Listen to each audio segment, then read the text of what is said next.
എല്ലാ കൂട്ടുകാർക്കും ചുറ്റുപാത്രം കുക്കിംഗ് ബ്ലോഗിലേക്ക് സ്വാഗതം. ഇന്ന് നമ്മളൊരു സാബുദാന വെച്ചിട്ടുള്ള ഒരു കിച്ചടി. നമ്മൾ മലയാളികളൊക്കെ എപ്പോഴും ഇതിന് ഉപ്പുമാവെന്നാണ് പറയുക, സാബുദാന ഉപ്പുമാവെന്ന്. പക്ഷേ ഇവിടുത്തെ മഹാരാഷ്ട്രീയൻസ് ഇതിനെ ഉപ്പുമാവെന്ന് വിളിക്കില്ല. അവരോട് ഞാനിത് ചോദിച്ചു കഴിഞ്ഞപ്പോൾ അവർ പറഞ്ഞ സാബുദാന വെച്ചിട്ട് ഉപ്പുമാവ് ഉണ്ടാക്കില്ല, സാബുദാന കിച്ചടി എന്നാണ് പറയണതെന്ന് പറഞ്ഞു. അപ്പോൾ നമുക്കിതിന് എന്ത് പേര് വേണമെങ്കിലും വിളിക്കാം, ഉപ്പുമാവെന്നോ കിച്ചടിയെന്നോ എന്ത് വേണം. ഇത് ശരിക്കും ഒരു ഉപവാസ് റെസിപ്പിയാണ്. ഉപവാസമൊക്കെ എടുക്കുന്നവരാണ് ഇവിടെ സാധാരണ ഇത് കഴിക്കാറ്. സാബുദാന എന്ന് പറയുമ്പോൾ നമുക്കറിയാം കപ്പ വെച്ചിട്ടാണ് ഇത് ഉണ്ടാക്കിയിരിക്കുന്നത്. ഇതിൽ സ്റ്റാർച്ചുള്ള ഒരു ഐറ്റമാണിത്. വെയിറ്റ് ലോസ് ചെയ്യുന്നവർ ഇത് കഴിക്കണതിന് കുഴപ്പമില്ല, പക്ഷേ ക്വാണ്ടിറ്റി വളരെ കുറച്ച് കഴിക്കുക. പിന്നെ ഇത് സാധാരണ ഞാനൊക്കെ ഇവിടെ വന്ന സമയത്ത് എനിക്കൊന്നും ഇത് ഉണ്ടാക്കാൻ അറിയില്ലായിരുന്നു. കാരണം ഇതിനകത്ത് വെള്ളത്തിൻ്റെ അംശം ഉണ്ടെങ്കിൽ ഇത് പെട്ടെന്ന് നമ്മൾ ഇത് കിച്ചടി ഉണ്ടാക്കുന്ന സമയത്ത് ഇത് റബ്ബർ പോലെ കട്ട പിടിക്കും, ഒരു കട്ടയായിട്ട് ഇങ്ങോട്ട് കിട്ടും. അപ്പോൾ ഇതെങ്ങനെ ചെയ്യണേന്ന് അറിയാത്തതുകൊണ്ട് ഞാനൊക്കെ കുറേ പ്രാവശ്യം ട്രൈ ചെയ്തിട്ട് വിട്ട് കളഞ്ഞതായിരുന്നു. അങ്ങനെ ഇരിക്കുമ്പോഴാണ് എൻ്റെ കുക്കിംഗ് ക്ലാസ്സിൽ, ഞാൻ പഠിക്കുന്ന ക്ലാസ്സിൽ എനിക്ക് ഇതിനെക്കുറിച്ച് ഒരു ക്ലാസ് ഉണ്ടായിരുന്നു, സാബുദാനയെ കുറിച്ച്. അപ്പോൾ അതിനകത്ത് എനിക്ക് ഇതിൻ്റെ കറക്റ്റ് ട്രിക്ക്, ഇതെങ്ങനെ കറക്റ്റായിട്ട് നല്ല ശരിക്കും നല്ല ഓരോന്നായിട്ട് കിടക്കുന്ന രീതിയിൽ എങ്ങനെ ഉപ്പുമാവ് ഉണ്ടാക്കില്ല കിച്ചടി ഉണ്ടാക്കി എടുക്കുക എന്നുള്ളത് അതിനകത്തു നിന്നാണ് ഞാൻ കണ്ടു പഠിച്ചത്. അപ്പോൾ എന്നോട് തന്നെ എൻ്റെ പല ഫ്രണ്ട്സും പറഞ്ഞിട്ടുണ്ട് ഇത് ഉണ്ടാക്കൽ ഇത്തിരി ബുദ്ധിമുട്ടായതുകൊണ്ട് ആരും ചെയ്യാറില്ല. ഇത് ബ്രേക്ക്ഫാസ്റ്റ് റെസിപ്പി ആയിട്ടോ ഈവനിങ് സ്നാക്സൊക്കെ ആയിട്ടോ കുട്ടികൾക്കൊക്കെ ഉണ്ടാക്കി കൊടുക്കാൻ വളരെ നല്ലതാണ്. വയറിനൊക്കെ വളരെ നല്ലൊരു ഐറ്റമാണ് ഈ സാബുദാന എന്ന് പറയുന്നത്. വളരെ ഈസി ആയിട്ട് ചെയ്യാൻ പറ്റും. അപ്പോൾ ഇത് ഞാൻ ഒരു 2 മണിക്കൂർ കുതിർത്തെടുത്തതാണ്. കുതിർക്കുക എന്ന് പറഞ്ഞു കഴിഞ്ഞാൽ നമ്മൾ സാബുദാനേനെ ഇങ്ങനെ ഇട്ടിട്ട് ഇതിൻ്റെ മേളിൽ വരുന്ന രീതിയിൽ വെള്ളം ഒഴിക്കണം. മാക്സിമം പോയാൽ 2 മണിക്കൂർ കുതിർക്കേണ്ട ആവശ്യമുള്ളൂ. അപ്പോൾ നമ്മൾ ഈ സാബുദാന കുതിർത്ത് ചെയ്യുമ്പോൾ ഇങ്ങനെ എടുത്തിട്ട് ഇതിങ്ങനെ പ്രസ് ചെയ്ത് നോക്കുമ്പോൾ, ഇങ്ങനെ പ്രസ് ചെയ്യുമ്പോൾ എല്ലാം ഇങ്ങനെ സ്മാഷായിട്ട് പോകണം. അതിൻ്റെ ഉള്ളിൽ കല്ല് പോലെ ഇരിക്കുന്നുണ്ടെങ്കിൽ അത് കുതിർന്നിട്ടില്ല. അപ്പോൾ അത് കുറച്ച് സമയം കൂടി വേണമെങ്കിൽ വെള്ളം ഒഴിച്ചിട്ട് കുതിർത്തിടുക. ഇപ്പോൾ ഈ വെള്ളം മുഴുവൻ ഇത് കുടിച്ചു സാബുദാന, അതുകൊണ്ടാണ് ഇത് വെള്ളം കാണാത്തത്. ഇതിനകത്ത് അത് കുറച്ച് വെള്ളമുണ്ട്. അപ്പോൾ ഞാനിതിനെ ഒന്നും കൂടി ഇത് നന്നായിട്ട് വാഷ് ചെയ്തിട്ട് വേണം വെള്ളത്തിൽ ഇട്ട് കൊടുക്കാൻ കേട്ടോ. അപ്പോൾ ഇതിനകത്ത് ഞാൻ കുറച്ചും കൂടിയും വെള്ളം ഒഴിച്ചിട്ട് ഇതിനൊരു അരിപ്പയിലോട്ട് അരിച്ചെടുക്കാൻ പോവാണ്. അതിന് ശേഷം എന്താ ചെയ്യേണ്ടതെന്ന് ഞാൻ അതിൻ്റെ മുകളിൽ വരെ വെള്ളം ഒഴിച്ച് വെച്ചിട്ടുണ്ട്. വെള്ളം ഒഴിച്ച് കുറേ സമയം വയ്ക്കൊന്നും വേണ്ട, അപ്പം തന്നെ ഇതിനെ അരിച്ചെടുക്കാം കേട്ടോ. നമുക്ക് ഇതിൻ്റെ വെള്ളം ഒരുവിധം നന്നായിട്ട് പോയി കഴിഞ്ഞ് കഴിയുമ്പോൾ ഒരു പ്ലേറ്റിൽ ഒരു കിച്ചൺ ടവൽ ഇട്ടിട്ട് അതിനകത്തേക്ക് ഇതിനെ നിരത്തി വെക്കണം. അപ്പോൾ ഈ ടവല് അല്ലെങ്കിൽ ടിഷ്യൂ പേപ്പർ ആയാലും മതി. ടിഷ്യൂ പേപ്പർ ആകുമ്പോൾ ചിലപ്പോൾ പേപ്പർ ഇതുമ്പോൾ പിടിക്കാൻ ചാൻസ് ഉണ്ട്, അതുകൊണ്ടാണ് തുണി എടുക്കാൻ പറയുന്നത്. അപ്പോൾ ആ തുണി ഇതിനകത്ത് ബാക്കിയുള്ള വെള്ളം അബ്സോർബ് ചെയ്ത് എടുത്തോളും. അതിന് ശേഷം വേണം ഇതിനെ വെച്ചിട്ട് നമുക്ക് കിച്ചടി ഉണ്ടാക്കാൻ. അപ്പോൾ ഇത് ഒട്ടും ഉണ്ടായിട്ട് കട്ടായിട്ട് വരാണ്ട് നമുക്ക് എല്ലാം ഓരോന്നോരോന്ന് ഉലർന്ന് കിടക്കുന്ന രീതിയിൽ കിട്ടും. അപ്പോൾ ഇതിന് വെള്ളം കംപ്ലീറ്റ് ആയിട്ട് പോയിട്ടുണ്ട്. ഇനി നമുക്കിതിനെ ഈ പ്ലേറ്റിലേക്ക് മാറ്റാം.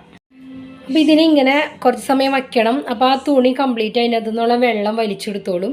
വേണമെങ്കിൽ നിങ്ങൾക്ക് ഫാനിൻ്റെ ചോട്ടിൽ വെച്ചിട്ട് നമ്മൾ ഇനിയും കുറച്ചും കൂടി കാര്യങ്ങൾ ചെയ്യാനുണ്ട്. അപ്പോൾ ആ സമയം കൊണ്ട് അതിൻ്റെ വെള്ളം വലിഞ്ഞ് കിട്ടണം. ഇല്ലാന്നുണ്ടെങ്കിൽ ഇത് ഒട്ടും ഉണ്ടാക്കി കഴിഞ്ഞ് കഴിഞ്ഞാൽ ശരിയായി വരില്ല കേട്ടോ. അതിനകത്ത് വെള്ളം ഒട്ടും പാടില്ല. അപ്പോൾ നന്നായിട്ട് കഴുകി വാഷ് ചെയ്തതിന് ശേഷം വേണം ഇത് വെള്ളത്തിലിട്ട് വെക്കാനായിട്ട്. കാരണം നമ്മളിത് വെള്ളത്തിൽ എന്താ പറയുക കുതിർത്തതിന് ശേഷം കഴുകാൻ നിന്ന് കഴിഞ്ഞാൽ ഇതിങ്ങനെ പൊടിഞ്ഞ് പോയിക്കൊണ്ടേയിരിക്കുന്നത്. അത് സ്റ്റാർച്ച് ഉണ്ട് നന്നായിട്ട്. അപ്പോൾ നന്നായിട്ട് കഴുകിയിട്ടാണ് വെള്ളത്തിൽ ഇടണമെന്നുണ്ടെങ്കിൽ ആ പ്രോബ്ലം വരില്ല. അപ്പോൾ ഇത് ഒരുപാട് ഓവറായിട്ട് കുതിരാനും പാടില്ല.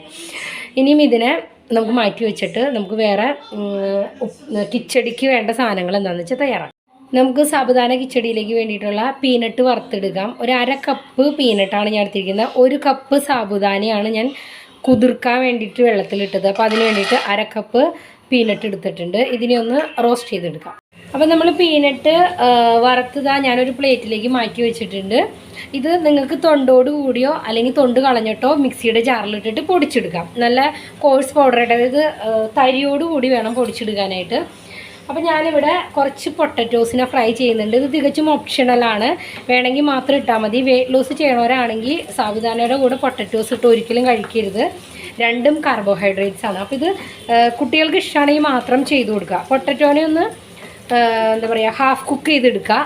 എന്നിട്ട് അതിനെ കട്ട് ചെയ്തിട്ട് കുറച്ച് എണ്ണ ഒഴിച്ചിട്ട് അതിനൊന്ന് ഫ്രൈ ചെയ്തെടുക്കുക. അപ്പോൾ കുട്ടികൾക്കാകുമ്പോൾ ഈ പൊട്ടറ്റോ ഫ്രൈ ചെയ്തത് ഇതിൻ്റെ കൂടെ കഴിക്കാൻ നല്ല ഇഷ്ടമുണ്ടാകും.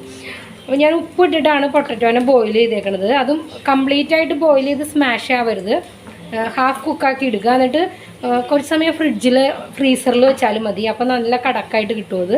എന്നിട്ട് അതിനെ മുറിച്ചിട്ട് ഇതുപോലെ എണ്ണയിലൊന്ന് ഫ്രൈ ചെയ്തെടുക്കാം. അപ്പോൾ നമ്മുടെ പീനട്ട്സ് വറുത്ത് ഞാൻ തരിയായിട്ട്, അതൊരു കോഴ്സ് പൗഡറായിട്ട് പൊടിച്ചെടുക്കണം. ഒരുപാട് നൈസായിട്ട് പോകരുത്. കുറച്ച് കപ്പലണ്ടി ഇങ്ങനെ പൊട്ടിക്കിടന്നാലും കുഴപ്പമില്ല. അപ്പം നമ്മുടെ സാബുദാനേനെ നമ്മൾ ഇത്രയും സമയം വെച്ചാൽ മതി. അതായത് പൊട്ടറ്റോ ഫ്രൈ ചെയ്ത് മാറ്റാനും ഈ പീനട്ട്സിനെ ഒന്ന് റോസ്റ്റ് ചെയ്യണ സമയം അത്രയും മതി. അതിനകത്തേക്ക് ഈ പീനട്ട്സ് ക്രഷ് ചെയ്ത് ഇട്ട് കൊടുക്കുകയാണ്. ഞാൻ കുറച്ച് പീനട്ട്സിൻ്റെ എന്താ പറയുക തൊലി കളഞ്ഞോളൂ, ബാക്കി അങ്ങനെ തന്നെ ഇട്ടിട്ട് ഞാൻ പൊടിച്ചെടുക്കായി. നിങ്ങൾക്ക് എങ്ങനെ വേണമെങ്കിലും ചെയ്യാം. ഇനി ഇതിനകത്തേക്ക് കുറച്ച് ഉപ്പിട്ട് കൊടുക്കാം, സാബുദാനയ്ക്ക് ആവശ്യമുള്ള ഉപ്പിട്ട് കൊടുക്കാം. ഇത് നന്നായിട്ടൊന്ന് അങ്ങോട്ട് മിക്സ് ചെയ്യുക. അപ്പോൾ ഈ കപ്പലണ്ടി പൊടിച്ചത് ഇതിനകത്തേക്ക് ഇടുമ്പോൾ ഇതിനകത്ത് എക്സസ് ആയിട്ടുള്ള വെള്ളം കൂടി ഇതിനെ വലിച്ചെടുത്തോളും. ഞാനിത് ഇത്രയും ഇങ്ങനെ വിശദമായിട്ട് പറയണേ എന്താണെന്ന് വെച്ച് കഴിഞ്ഞാൽ പലർക്കും ഇത് ശരിയായിട്ടില്ല എന്ന് എന്നോട് പറഞ്ഞത് കൊണ്ടാണ് ഇങ്ങനെ ഒരു മൈന്യൂട്ട് പോയിന്റ് വെച്ചിട്ട് ഞാൻ പറഞ്ഞു പോകണേട്ടോ. ബോറടിക്കുക എന്ന് ആരും പറയരുതേ പ്ലീസ്. അപ്പോൾ പീനട്ട്സ് അതിനകത്ത് നന്നായിട്ട് മിക്സ് ചെയ്തിട്ടുണ്ട്. ഇനി നമുക്ക് കിച്ചടി എങ്ങനെ തയ്യാറാക്കണമെന്ന് നോക്കാം. അപ്പോൾ നമ്മൾ പൊട്ടറ്റോ ഫ്രൈ ചെയ്ത അതേ ഓയിലിൽ തന്നെയാണ് ഇതിനെ ചെയ്യാൻ പോകുന്നത്. ഇതിനകത്ത് ഒരുപാട് ഓയിലിൻ്റെ ആവശ്യമില്ല. ഇതിനെ നമുക്ക് മാറ്റി വയ്ക്കാം. നമ്മൾ ആ പൊട്ടറ്റോ ഫ്രൈ ചെയ്ത അതേ എണ്ണയിലേക്ക് തന്നെ കുറച്ച് ജീരകം ഇട്ട് കൊടുക്കുകയാണ്. ഞാൻ നമ്മൾ കടുക് ചേർക്കില്ല കേട്ടോ, ജീരകമാണ്. പൊതുവേ നോർത്ത് ഇന്ത്യൻ ഡിഷുകളിലെല്ലാം ജീരകമാണ് ആഡ് ചെയ്യാറ്. ഒരു 1-1.5 ടീസ്പൂൺ ജീരകം ഇട്ട് കൊടുക്കണം.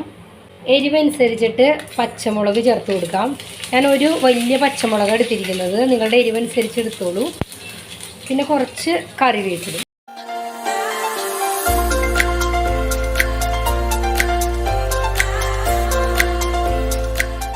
ഇതിലേക്ക് നമ്മൾ മിക്സ് ചെയ്ത് വെച്ചിരിക്കുന്ന സാബുദാനയും പീനട്ടും കൂടിയും ചേർത്ത് കൊടുക്കാം.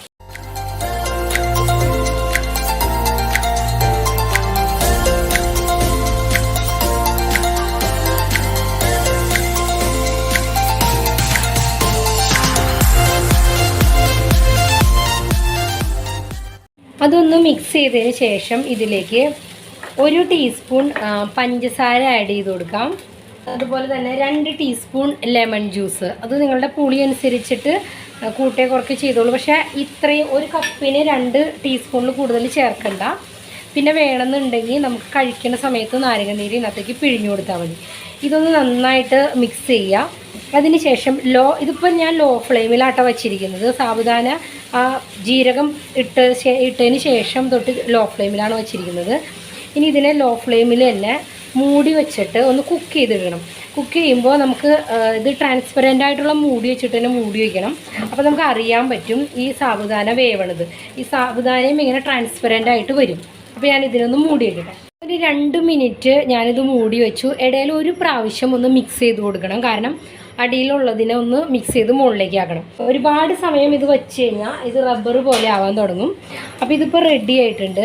എല്ലാം ട്രാൻസ്പെറൻ്റ് ആയിട്ട് നമുക്ക് കാണാം. ഇങ്ങനെ ആ സാബുദാന എല്ലാം ട്രാൻസ്പെറൻറ്റ് പോലെയോ നല്ല ഒരു വൈറ്റിഷ് ആർന്നല്ലോ, അത് മാറിയിട്ട് ഒരു ട്രാൻസ്പെറൻറ്റ് മോഡിലേക്ക് മാറും. അതാണ് ഇതിൻ്റെ ഒരു അതിൻ്റെ വേവ് എന്ന് പറയുന്നത് അതാണ്. അപ്പോൾ ഇത് ഒന്ന് നന്നായിട്ട് മിക്സ് ചെയ്ത് കൊടുക്കുക. അതിനുശേഷം നമ്മൾ ഫ്രൈ ചെയ്ത് വെച്ചേക്കണ പൊട്ടറ്റോ ഉണ്ടല്ലോ, പൊട്ടറ്റോയും കൊറിയാൻഡർ ലീവ്സും ആഡ് ചെയ്ത് കൊടുക്കണം.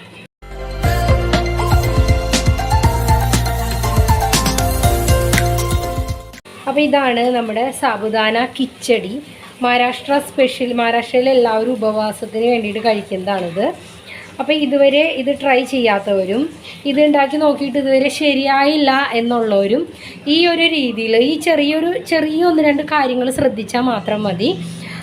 ഒന്ന് ചെയ്ത് നോക്കിക്കോളൂ. വളരെ ഈസി ആയിട്ട് തയ്യാറാക്കാം. ഞാനിപ്പോൾ ഇത് ഓരോ സ്റ്റെപ്പ് വൈസ് ഇങ്ങനെ കാണിക്കുമ്പോൾ അതിങ്ങനെ കുറച്ച് ലെങ്തി ആയിട്ട് പോയെന്നുള്ളൂ. പക്ഷെ പെട്ടെന്ന് തന്നെ നമുക്കിത് ബ്രേക്ക്ഫാസ്റ്റിനൊക്കെ പെട്ടെന്ന് തയ്യാറാക്കി എടുക്കാൻ പറ്റുന്നതാണ്. എല്ലാവരും ഒന്ന് തയ്യാറാക്കി നോക്കിക്കോളൂ. നിങ്ങളുടെ അഭിപ്രായങ്ങൾ കമൻറ്റ് ബോക്സിൽ അറിയിക്കുക. വീഡിയോ ഇഷ്ടമായെങ്കിൽ ഒന്ന് ലൈക്ക് ചെയ്യാൻ മറക്കരുത്. പുതിയ വീഡിയോകൾക്കായി കാത്തിരിക്കുക. എല്ലാവർക്കും ഒരു നല്ല ദിനം. നന്ദി, നമസ്കാരം.